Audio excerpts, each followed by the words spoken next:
মহিলা সংরক্ষণ আইনের একটি অ্যামেন্ডমেন্ট বিল পাশ করাতে না পারায় আক্রোশ ও ধিক্কার র্যালি করল প্রদেশ বিজেপির মহিলা মোর্চা।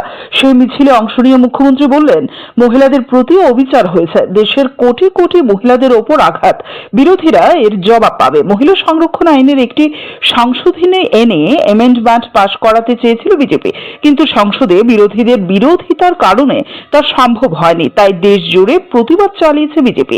শনিবার আগরতলায় প্রদেশ মহিলা মোর্চার নেতৃত্বে এক ধিক্কার মিছিল হয়। তাতে অংশ নেন খোদ মুখ্যমন্ত্রী ডক্টর মানিক সাহা ও প্রদেশ বিজেপির সভাপতি সাংসদ রাজীব ভট্টাচার্য।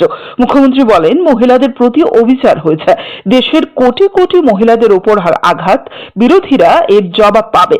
বিরোধীরা বিরোধিতার জন্য সবকিছুতে বিরোধিতা করে, তারা তাতেই আনন্দ পায়, তাদের কাছে গঠনমূলক কিছুই নেই।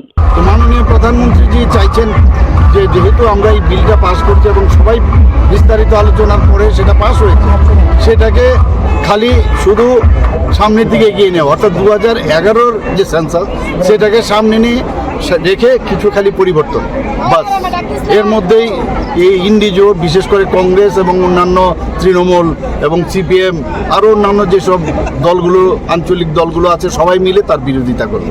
সত্যিই আমি বলবো যে এর জন্য আমরা এর আগেও আমরা এই বিষয়ে সাংবাদিক সম্মেলনে বলেছি, পুরো ডাটা শুদ্ধ আপনাদের সামনে রেখেছি, এবং এটা মহিলাদের প্রতি একটা অবিচার হলো আমি বলবো, এবং এটা কিন্তু ঠিক হয়নি।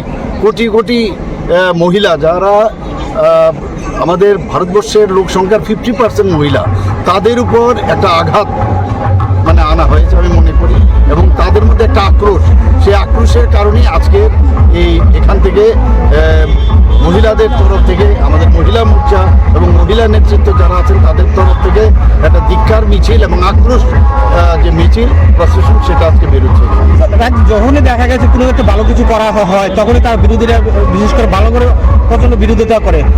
সেই জিনিসটা নিয়ে আপনারা কিরকম দেখছেন? না, বিরোধীরা তো আমি বললাম যে আগেও আমাদের এখানে অটলজিও বিরোধী দলে ছিলেন, কিন্তু অটলজি কীরকম কনস্ট্রাকটিভ কথাবার্তা বলতেন, ওরা শিখবে না, ভালো জিনিস থেকে কখনোই শিখবেন না। মহিলাদের অধিকারের অপমান সহ্য করবে না হিন্দুস্থান, এই স্লোগানকে সামনে রেখে জন আক্রোশ ও ধিক্কার মিছিলটি শুরু হয় রবীন্দ্র ভবনের সামনে থেকে।